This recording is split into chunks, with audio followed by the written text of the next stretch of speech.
the end of my secondment, my very good friend, Julius Marconi, called me. He was in Washington at the time, and said to me, "So what are you going to do now that your secondment is coming to an end?" And I said, "Well, I suppose I'll go back to Coopers and Lybrand."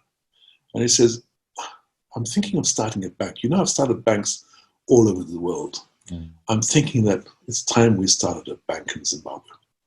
Would you like to join me?" Wow. And I said, "Well, let's have a look at it. What have you got? Have you got a business plan?"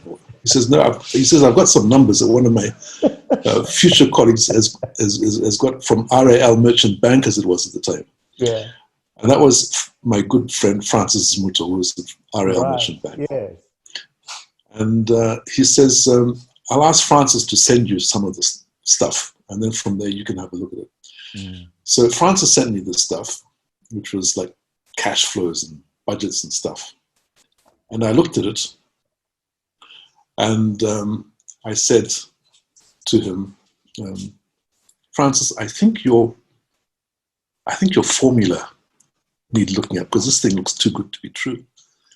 Can you send me some of your assumptions and your formulas so I can just check them?" So Francis sent this to me, and he also sent me updated numbers. And I looked at this and I thought, my God, this is like printing money. And I called Julius and I said, "I'm in. I'll join you." Wow. That was in '89. So proceed, James, proceed. Came back to Zimbabwe with Coopers and Lybrand.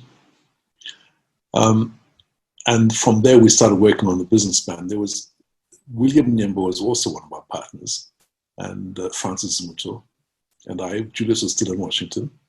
We put together the business plan and then submitted it to the Registrar of Banks and Financial Institutions for a banking license. Sadly, the response was, "Well, what do black people know about running banks?" From our fellow black people at the registrar. "What do you guys know about running banks?" We said to them, "Well, we have done it. We've, in the various sectors, two of my colleagues, that was Francis and William, were in the banking sector. Julius had formed banks around the world. And I was a chartered accountant who'd been involved in auditing banks, who'd been involved in doing financial consultancy for banks. And so we knew how these things operated. It took us, Trev, from November 1990, I think it was, to 1st of June 1993 to get a license. That's how long it took to get the banking license. And what were, in your sense, apart from the fact that the licensing authority was saying you're black, what other stumbling blocks did you perceive or did you see? Well, raising the capital was also difficult. Doing the rounds and trying to convince the different funds, because we approached a lot of the local pension funds at the time to come in as shareholders. So that took a while, getting people's confidence that you could use their money and build a business with it. But we were fortunate. We got buy-in. IFC, the International Finance Corporation, came in as a shareholder as well.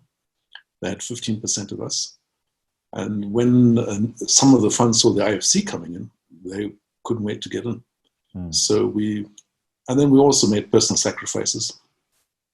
Mortgaged the dog to be able to put some capital in, etc.